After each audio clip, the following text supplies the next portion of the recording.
A mobile phone is bought for rupees 10,000 rupees.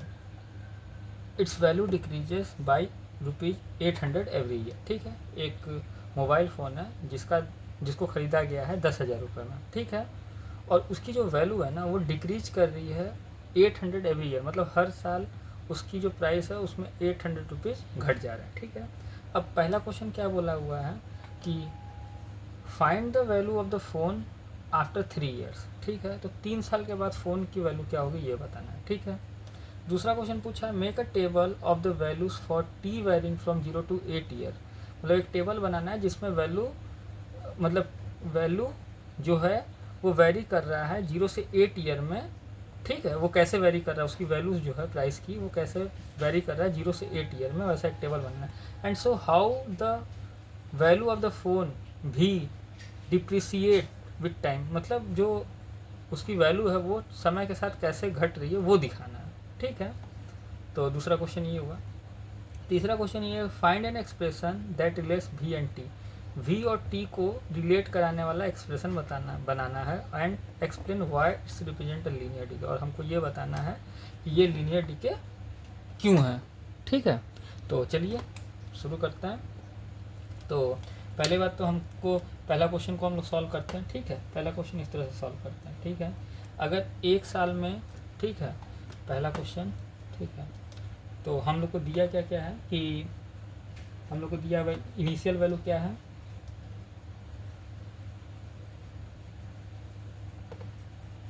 Value of phone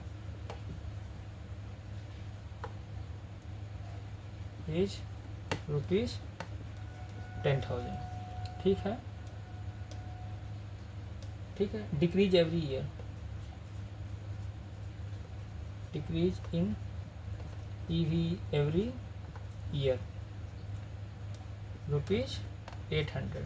ठीक है, इन 3 year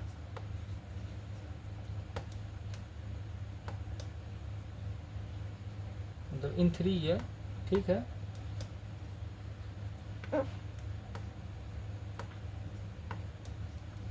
total amount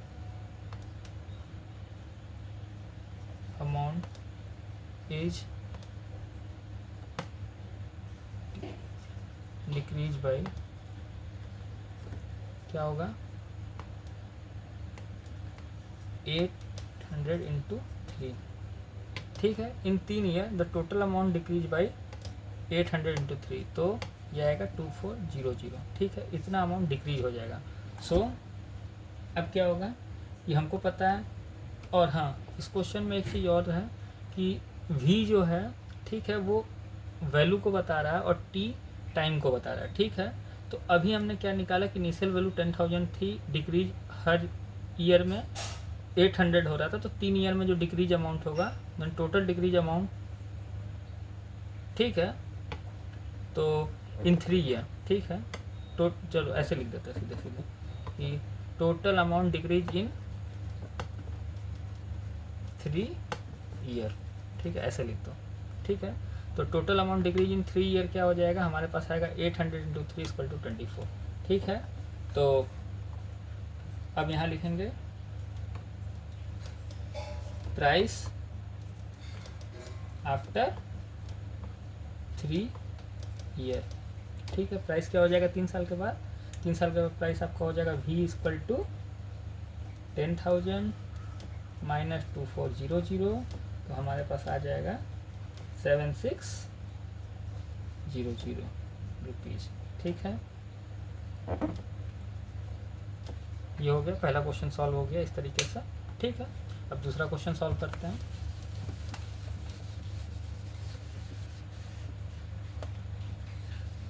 दूसरा question में हमको टेबल बनाना है. ठीक है, तो हम अपना कन्वेंशनल तरीके से टेबल बनाएंगे. ठीक है, और उसी से ये जो रिलेशन है उसको भी निकालने की कोशिश करेंगे. तो हम लोग टेबल बनाते हैं 0 से 8 ईयर का. ठीक है, तो वैल्यू v और वैल्यू v बनाते हैं. चलो ऊपर में मंथ लिख देते हैं, ऊपर में ईयर लिखते हैं, ईयर t. ठीक है, और वैल्यू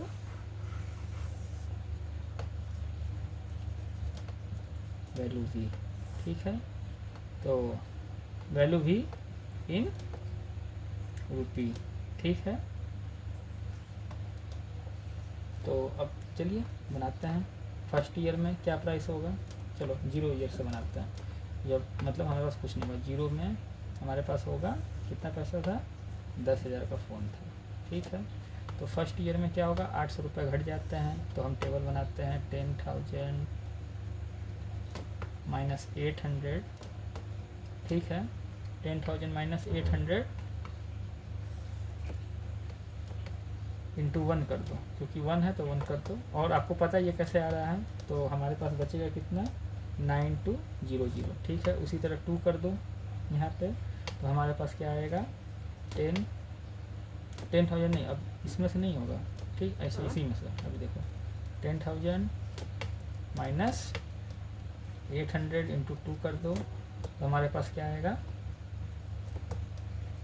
हमारे पास आएगा 8400, ठीक है। उसी तरह थर्ड ईयर का निकाल लो। अब फिर समझ रहे हो, इंटू करते जाना, मैं सीधा आंसर लिख दे रहा हूँ, ठीक है। 7600, ठीक है। फोर्थ ईयर का आपका आ जाएगा 6800, ठीक है। वैसे ये नहीं भी लिखोगे तो भी चलेगा, आप डायरेक्ट ये भी लिख सकते हो, ठीक है। तो लेकिन फिर बाद में आपको ज़रूरत पड़ेगा, ठीक है। फिर फोर्थ ईयर का 6800, फिफ्थ ईयर का 600, 6000 हो जाएगा। सिक्स ईयर का फिर 5200, ठीक है। फिर हम सेवन्थ ईयर का और 8 ईयर का यहाँ लिख दे रहे हैं, ठीक है। सेवन्थ ईयर में आपको बनेगा 4400, ठीक। और 8th ईयर का मैं यहाँ लिख दे रहा हूँ, ठीक है। 8th ईयर में यहाँ पे ईयर और 8 और वैल्यू आपका आएगा 3600, ठीक है। 3600 ये आपका आ गया, ठीक है। इतना आया, ये क्लियर है, ये टेबल बन गया आपका, ठीक है। अब यहाँ पे एक चीज़ नोट कर लो, note value decreases every year by, note value decreases every year by 800, ठीक है। हमको ये इस चीज़ को देख के ये पता चल रहा है कि हम इस दोनों में से, देखो इन दोनों में से किसी को माइनस करो, इन दोनों को किसी से माइनस करो, तो हमको ये पता चल जाता है कि हर साल क्या हो रहा है कि 800 वैल्यू डिक्रीज हो रहा है, ठीक है। तो हमने टेबल बना दिया 8 ईयर तक का जिसमें वैल्यू डिक्रीज कर रहा है, ठीक है। ये आप एक लाइन में ही लिखना, ठीक है। और नहीं तो इस तरह से आप टेबल बनाना, मेरे पास जगह नहीं है इसलिए मैंने ऐसे बनाया, आप लोग टेबल ऐसे बनाना, ठीक है। अब हम क्वेश्चन थर्ड देखते हैं, ठीक है। अब क्वेश्चन थर्ड को देखते हैं। अब रिलेशन फाउंड करना है, तो रिलेशन हमने जैसे बताया था कि एक तो आप सीधे लिख सकते हो, अब क्योंकि आप तो सीख गए हो, तो हम ऐसे लिखो रिलेशन के लिए ईयर और ये टाइम वैल्यू। तो फर्स्ट ईयर में हमारे पास क्या आ रहा था, 10,000 माइनस 800 इंटू 1। सेकेंड ईयर में 10,800 इंटू 2, ठीक है। थर्ड में 10,800 इंटू 3। अब तो आप डायरेक्ट भी कर सकते हो, इतना करने की ज़रूरत नहीं है अब, लेकिन जैसा आपके स्कूल वाले डिमांड करें। और एन ईयर में जो होगा एक रिलेशन, एन नहीं, हमारे पास ईयर क्या है, टी में, टी ईयर में जो वैल्यू आएगा वो 10,000 वो हाँ टी ईयर में आएगा 10,000 माइनस 800 टी आएगा, ठीक है। तो हम ये टी है, टी ईयर में आ रहा है, तो हम एक फंक्शन बना देंगे। वो फंक्शन कुछ इस तरह का होगा, वी मतलब वी स्टैंड फॉर वैल्यू और टी स्टैंड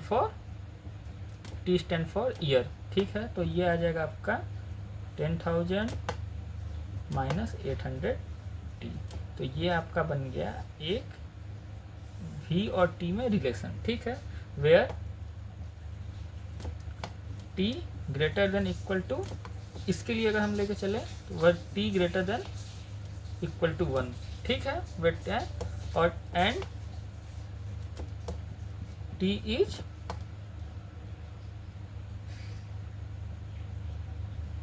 पॉजिटिव इंटीजर, और इसके जगह आप ये लिख सकते हो where T is natural number. ठीक, तो ये v और t का एक्सप्रेशन बन गया। ठीक है, ये v और t का एक्सप्रेशन बन गया। आप इस तरह से भी लिख सकते हो सिर्फ, अगर वैसे भी कोई दिक्कत नहीं है। ठीक है, v equal to 10,000 minus 800t, ये भी सही है। ठीक है, ठीक है, दोनों सही है।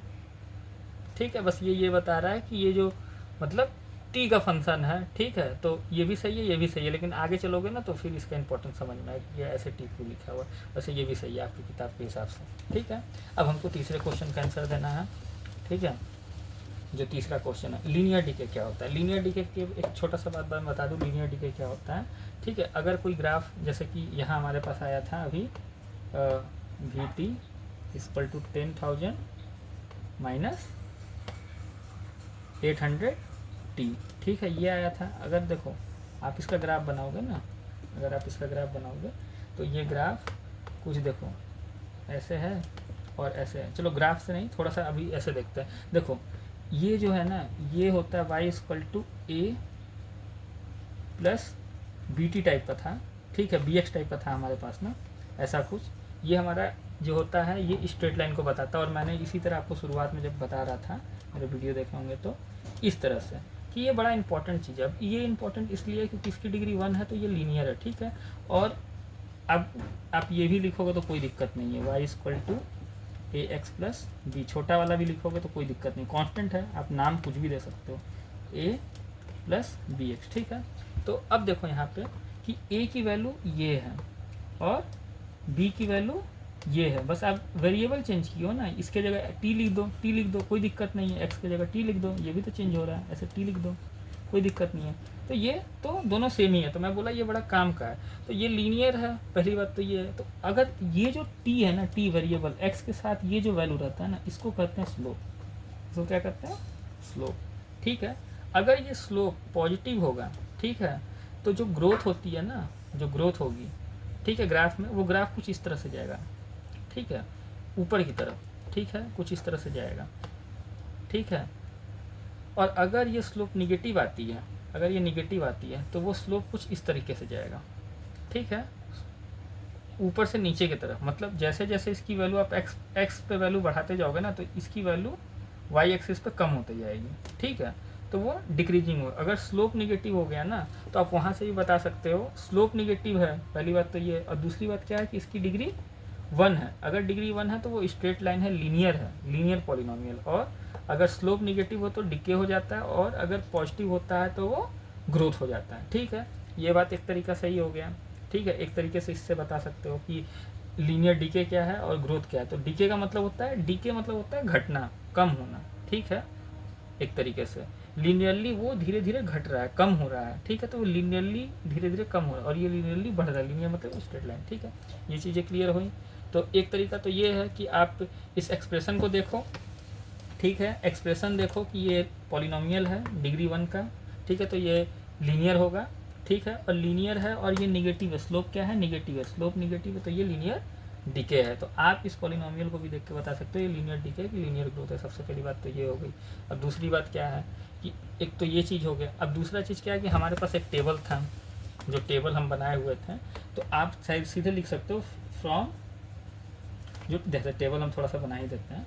जैसे ये ईयर था हमारे पास और ये हमारे पास वैल्यू था। ठीक है, तो अगर ईयर वैल्यू था तो मान लो कि फर्स्ट में हमारे पास 10,000 था। ठीक है, दूसरा तरीका बता रहा हूँ। और सेकंड में उस तरीके से भी बता सकते हो अगर आपके टीचर माने तो। दूसरा क्या होता है, एक ये है जो आप लोग यूज करोगे। ठीक है, और ये देखो ये वैल्यू वाला चार्ट है। ठीक है, वैल्यू वाले में से तीसरे में आप 8400। ठीक है, तो ये ऐसे करके था आगे में, तो आप कर दोगे from table, from the table we conclude that. ठीक है, from the table we conclude that. ठीक है, from the table we conclude that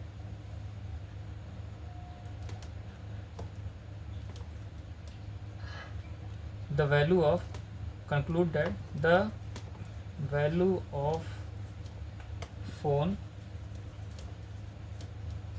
decreases by constant amount. ठीक है, तो जो वैल्यू ऑफ फोन है एक कांस्टेंट अमाउंट में डिक्रीज कर रहा है एवरी ईयर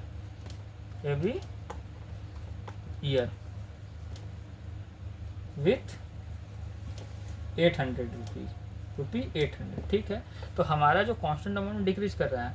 ठीक है, अब यहाँ से आप लिख सकते हो सो देखो ये with constant amount every year लिखने का मतलब क्या है ना कि इंटरवल फिक्स कर दिया कि एक फिक्स इंटरवल में एक फिक्स अमाउंट घट रहा है, एक कांस्टेंट अमाउंट घट रहा है, तो इससे भी सही है। और मोर प्रिसाइज लिखना है तो ये भी लिख सकते हो कि सो। ठीक है, तो और मोर प्रिसाइज लिखना है तो ये भी लिख सकते हो कि since so the constant amount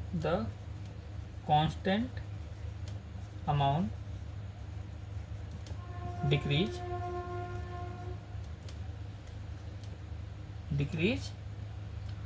over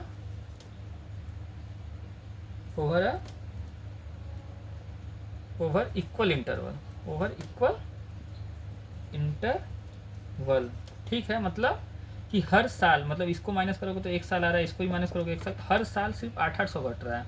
ठीक है, कांस्टेंट अमाउंट घट रहा है इक्वल इंटरवल में, so it is linear decrease हो रहा है इसका।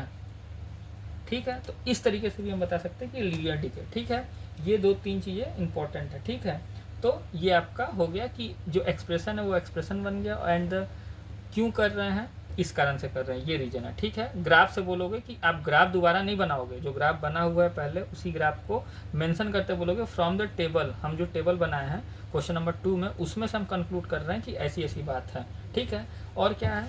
ठीक है, ये बातें क्लियर हो गई।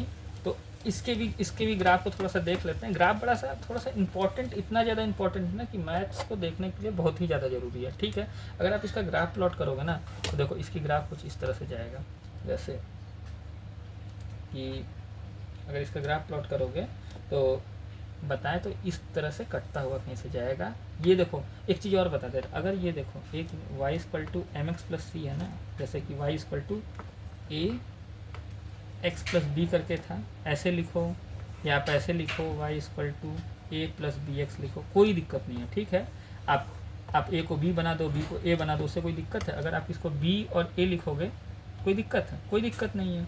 अगर आप इसको, अब हम इसी को इसको बी लिख दे रहे हैं और इसको ए लिख दे रहे हैं, कोई दिक्कत है? कोई दिक्कत नहीं है, सब चीज़ एक ही है। ये तो कांस्टेंट है, कुछ भी हो सकता है, तो आप इसका नाम ही है ना, नाम तो बदल सकते हो। तो देखो कुछ कैसा आ रहा है, बी ऐसा आ रहा है, आप इस ए एक्स को इधर लिख दो, बी को इधर लिख दो, ये सेम हो गया, तो इससे कोई दिक्कत नहीं है। ठीक है, अब मेरी बात को ध्यान से समझना। ये जो है ना 1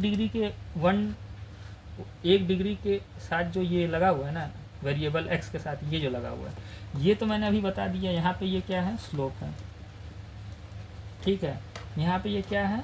स्लोप है। ठीक है, ये पता है क्या होता है? ये बी जिसके साथ ये एक्स नहीं लगा हुआ है, ये पता है, ये होता है वाई इंटरसेप्ट। ये क्या होता है? Y intercept. ठीक है, वाई इंटरसेप्ट का मतलब ये होता है कि अगर ये इक्वेशन लिखा हुआ है और ये वाला सिर्फ टर्म है, ठीक है, पॉलिनोमियल 1 डिग्री का है और 1 डिग्री का पॉलिनोमियल आपको इसी तरीके का दिखेगा। ठीक है, 1 डिग्री की पॉलिनोमियल अगर आपको इस तरह का दिखता है तो ये जो वैल्यू होता है ना, ये यहाँ पे जो भी वैल्यू आएगा, अगर यहाँ 10,000 है ना तो ये वाई एक्सिस पर 10,000 पे कट करेगा। ठीक है, पिछले क्वेश्चन की अगर हम बात करें, अगर पिछले क्वेश्चन में देखोगे आप तो मेरे को तो वैल्यू वैसे एग्जैक्ट याद नहीं रहता है। ठीक है, तो क्या था वैल्यू? कुछ भी होगा, मान लो कि अगर मान लेते हैं कि मान लो 500 है, हाँ वैसे फिट वाला क्वेश्चन था कि 1.7.5 है प्लस 0.5t था।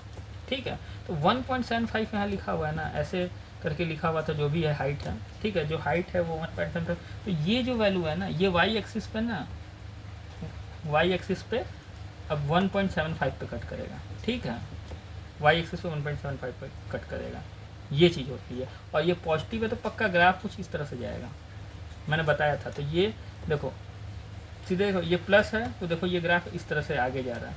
ये है, ये अगर इस वाली ग्राफ में ये निगेटिव है तो ये वाला ग्राफ देखो ऐसे नीचे की तरफ जा रहा है। ठीक है, तो